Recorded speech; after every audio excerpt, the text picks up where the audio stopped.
Salut, bienvenue sur ma page. Je m'appelle Yveline, j'ai 24 ans et je suis une multipassionnée. Aujourd'hui, j'aimerais partager avec toi 6 choses que j'ai apprises en tant que débutante en création de contenu.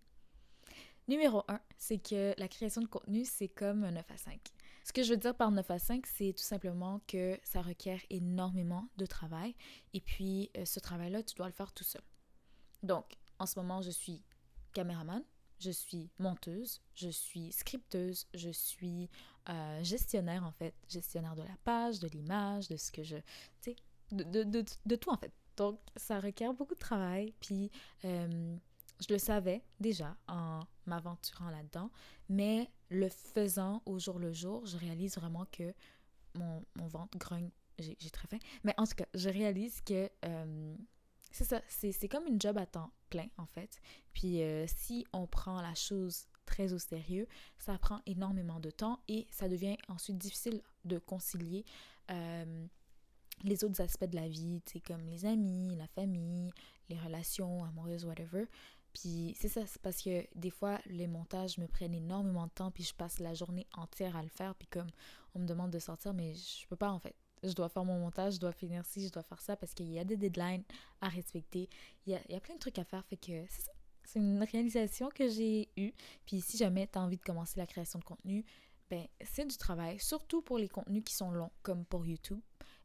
Pour les contenus un peu plus courts, c'est aussi du travail parce que faut être constant sur ces plateformes, puis faut être en mesure de planifier. Puis faisant ça tout seul, générer les idées et tout en fait, tout faire, ben c'est difficile, puis ça prend du temps. Donc voilà.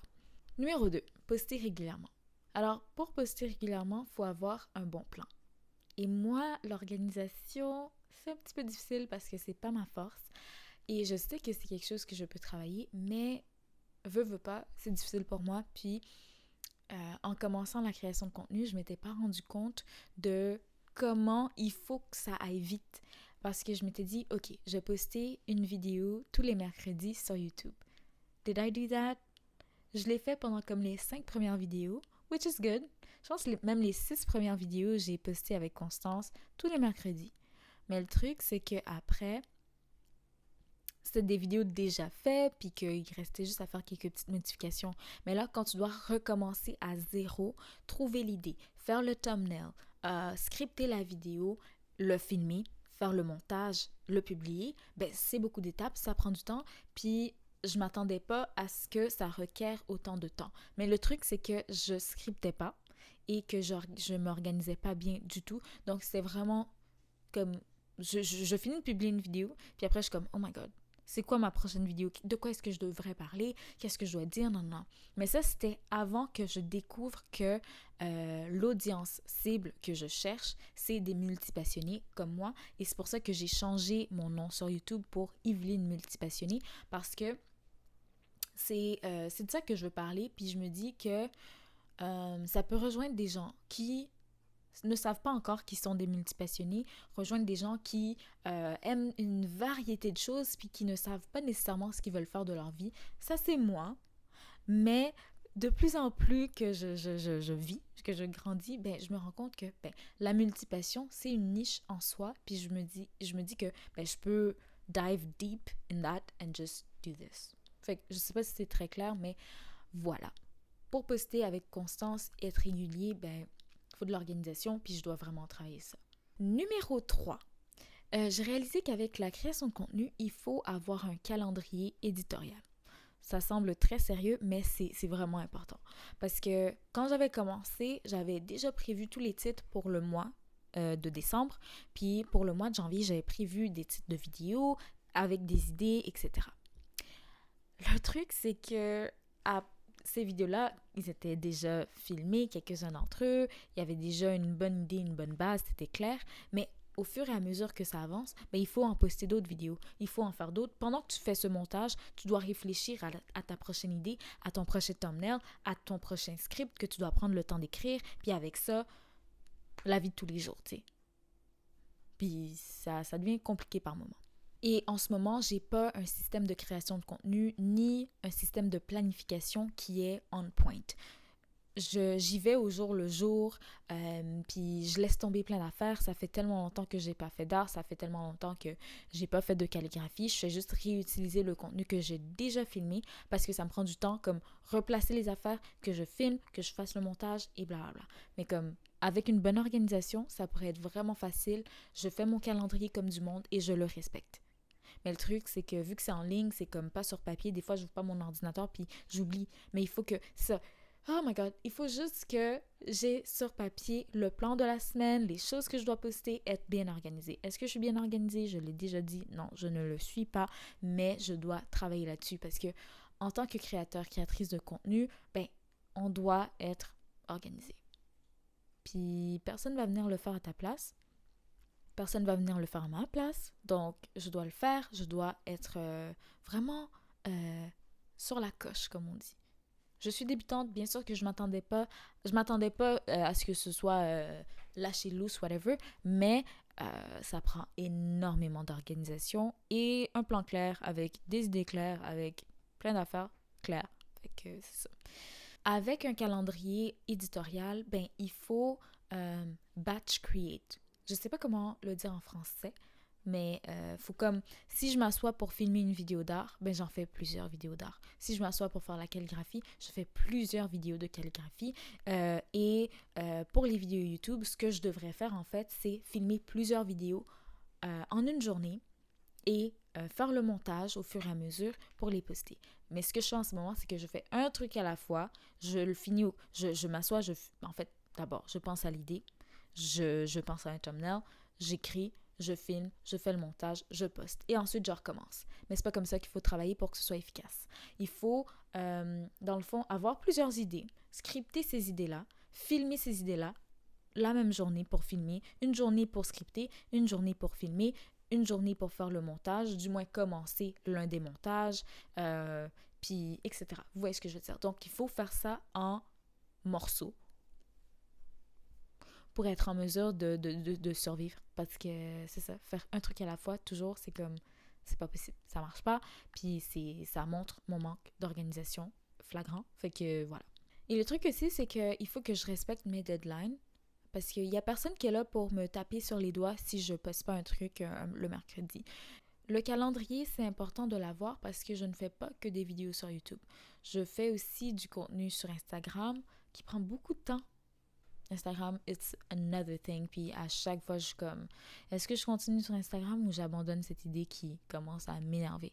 Cette plateforme commence à m'énerver. Je suis fatiguée d'Instagram. Anyways, il y a aussi TikTok. Puis je me dis, bon, si je fais du contenu pour TikTok, je peux aussi le poster sur Insta. Si je fais pour TikTok, je peux aussi le poster sur YouTube Short. Donc, ces trois-là, c'est interrelié.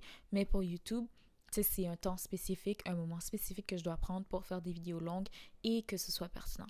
Est-ce que celui-là est pertinent? Pas vraiment, mais je m'étais dit que c'est important de poster aujourd'hui. Donc, on est mercredi, puis mon but, c'est de le poster ce soir. Là. Fait que c'est dans ce sens-là que je suis vraiment pas organisée. Numéro 4, c'est de ne pas trop s'attarder aux chiffres. It's embarrassing to put yourself out there and no one sees it, no one cares, no one gives a damn and you're just doing that for no reason. C'était l'impression que j'avais. Et puis c'est ça qui m'a découragée. Donc, pas s'attarder aux chiffres parce que même s'il y a personne qui le voit, c'est de la pratique. Et si tu vois qu'il y a quelque chose qui ne fonctionne pas, ben, tu peux travailler dessus pour faire en sorte que ça fonctionne. Tu peux améliorer le contenu.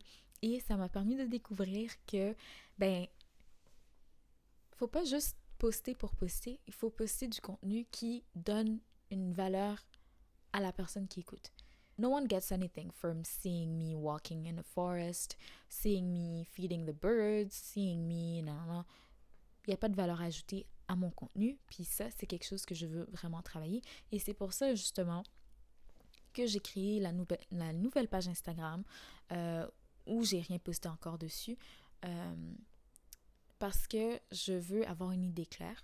Je veux donner de la valeur aux gens qui vont prendre le temps de regarder mon contenu. Ce serait la moindre des choses, que ce soit comme pertinent ce que je fais, que ce soit intéressant, puis que j'ai pris le temps de travailler sur chaque contenu pour me dire, et me dire en fait que ben ça a de la valeur. Ça, c'est ce qu'ils peuvent retenir c'est telle chose et ça, c'est important pour eux. Donc, c'est pour ça que maintenant, je vise les personnes multipassionnées parce que moi-même étant une multipassionnée, j'aimerais voir du contenu par rapport à ça pour en apprendre davantage sur le sujet et être juste en mesure de travailler mes passions et de travailler en fait avec toutes mes passions. Numéro 5, c'est qu'il faut commencer avec ce que tu as.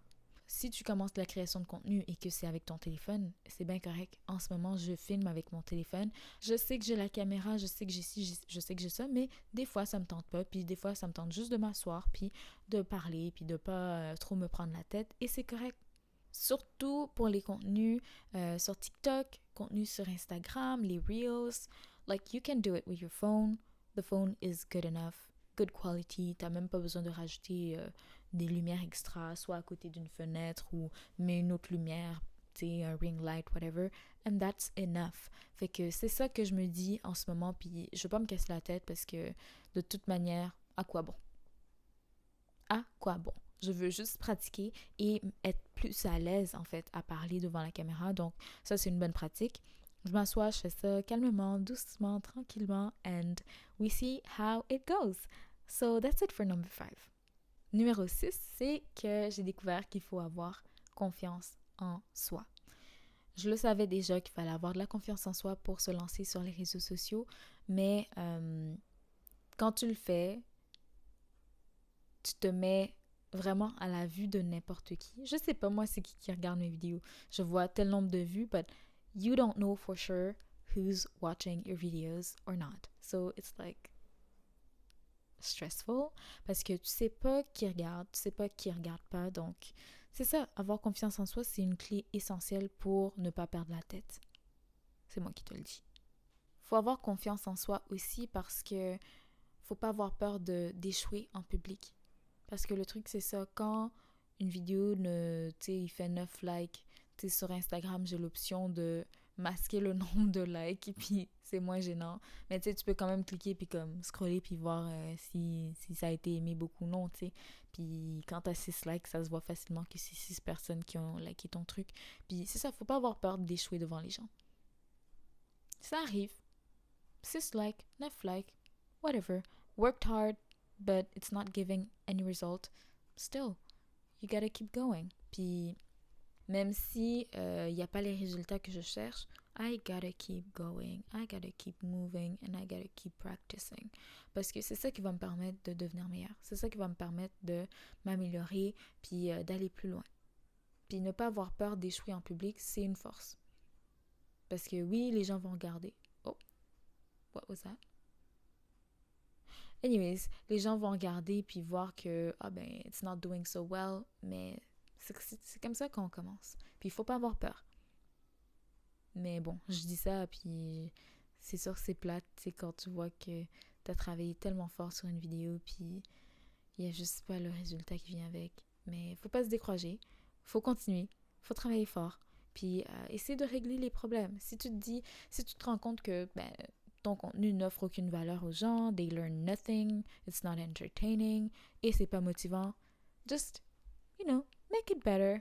Try to at least educate, ou bien faire en sorte que ce soit entertaining, ou bien faire en sorte que ce soit motivant pour la personne qui regarde. Fait que that's what I'm working on. J'essaie de travailler là-dessus pour juste que mon contenu ait de la valeur, que mon contenu soit intéressant et que ça puisse aider quelqu'un. Fait que c'est ça, c'est là où je suis rendue. C'est ces 6 choses que j'ai appris pour l'instant. Il y en a bien d'autres, mais c'est les principaux. Les principaux. Peu importe. La création de contenu, comme tout autre travail, c'est pas facile, mais c'est quelque chose qui en vaut la peine. Puis j'ai pas envie de laisser tomber, j'ai pas envie d'abandonner, j'ai envie de continuer, puis de juste m'améliorer au fil du temps. Puis je me dis, well, ça commence petit, mais au fur et à mesure, it's gonna grow. Fait que c'est ça. J'espère que cette vidéo t'a plu. Moi, ça m'a plu de le faire, puis ça m'a comme permis de comme vider mon sac un petit peu par rapport à comment je me sens. Fait que c'est ça. J'espère vraiment que ça t'a plu. Puis je te remercie d'avoir été là. Merci d'exister et à très bientôt si Dieu veut. Bye. Oh my god. Oh my god. Ouf.